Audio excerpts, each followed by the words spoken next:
Hello everybody, Calamity here, and I still cannot enjoy Monster Hunter World for some reason.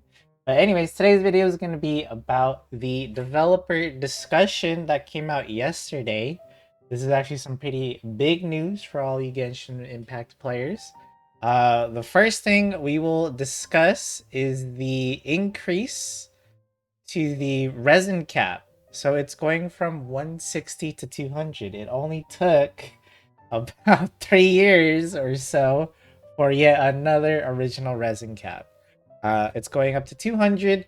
This means that you only need to log in once. If you get if you use all your energy when you log in, you don't have to log in like twice now to make sure your resin isn't fully capped within 24 hours, which is really, really nice. So now that means you don't need to play as much. And for those of you that have jobs, school, studying, other more important things to do than just playing Genshin all day, well, there you go. Now you have a little bit more free time, and you don't have to worry about your resin being capped all the time. So this is a really, really nice change. And yes, as Paimon says, you can now craft all 5 of your resin at once if your energy is capped, which is nice. And then you can do all your runs, and then you'll be good to go for the next day. So it's not like those awkward, oh, I only have 3 condensed resin or 2 or 4. Like, should I do my artifact runs now or whatever? Like, really, really good change. I'm really happy about it. So it's been something I've been wanting for like forever. Next up is increased enhancement materials and food cap. This isn't really something important for me, but maybe for some of the the hoarders out there, this might be good for you. So in 4.6, they increased the inventory limit for weapon enhancement materials from 9,999 to 99,999. I guess some of you guys were hoarding those crystals because I wasn't. And I'm sure new players and like mid-game players that are still you're building a lot of characters and stuff. I'm pretty sure you're still using your weapon enhancement materials, or at least you should be. You're building multiple characters, so I don't think this was a problem for many of you. And then it says, likewise, the limits for forging ores, character EXP materials, and artifact enhancement materials will also be increased in the new version. The limit for ingredients will also be increased from 2,000 to 9,999 to prevent situations where players had to destroy excess materials after obtaining a large quantity. I don't know how much ingredients y'all are farming in Genshin, but once I had a healer build, I stopped cooking immediately, except for like the 20 weekly battle pass thing I used to do back then. But even then, I stopped doing that. So I don't know why y'all need that much, but hey, there you go.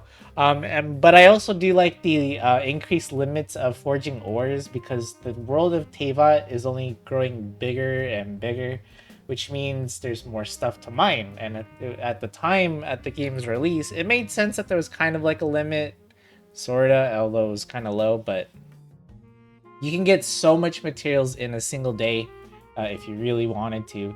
So now you can, I don't even know what the forging limit is going to be now, but the fact that it's increasing is still good.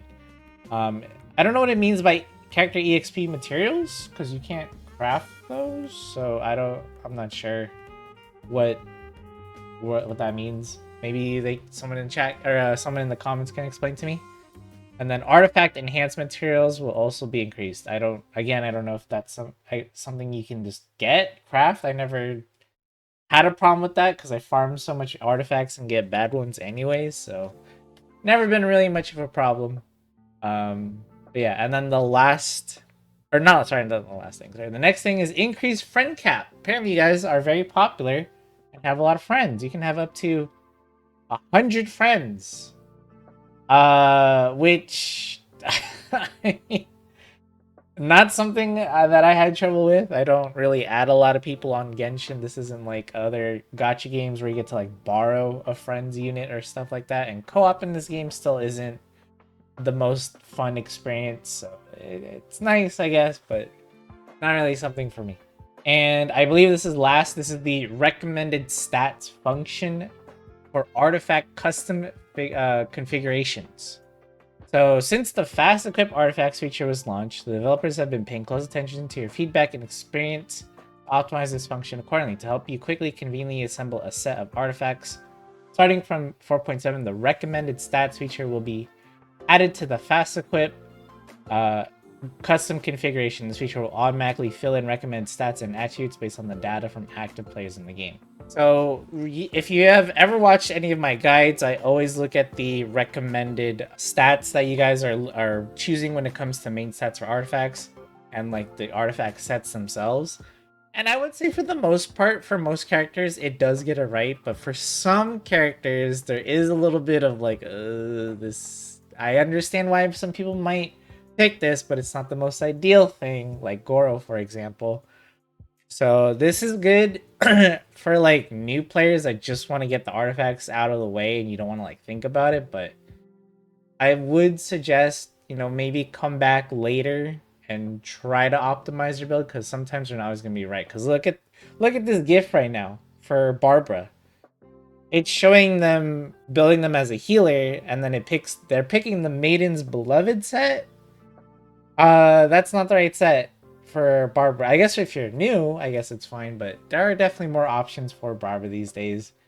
So when you go to your custom configuration, you'll definitely want to mess with some stuff here. But it is a nice little feature that they have for new players that, you know, sometimes people, excuse me, don't want to sit down and have to watch 10, 20, even a 30-minute video like some of mine can go up to, just on how to, you know, build and play a character. They just want to build it, go play, go explore, have fun, stuff like that. Totally understand it. But that's it for the optimization fixes coming in 4.7. These are some great changes coming. I'm very excited. And of course, we're also getting the new characters, Chlorinde and the nurse in the prison whose name I can't pronounce, as well. And then we have the special program is this Friday, I believe. So if you want to see more of those characters in detail, we'll be talking about them, as well as the events and whatever else is happening in 4.7. I'm sure I'll make a video on like reacting to their kits and stuff like that. Should be a good update. Looking forward to it. What are you guys' thoughts on the changes listed before you for 4.7? Are you excited? Are they meh? Or do you wish that Hoyoverse did more? Let me know. Thank you so much for watching. Don't forget to leave a like and or subscribe to the channel for more content, and I'll see you all in the next one.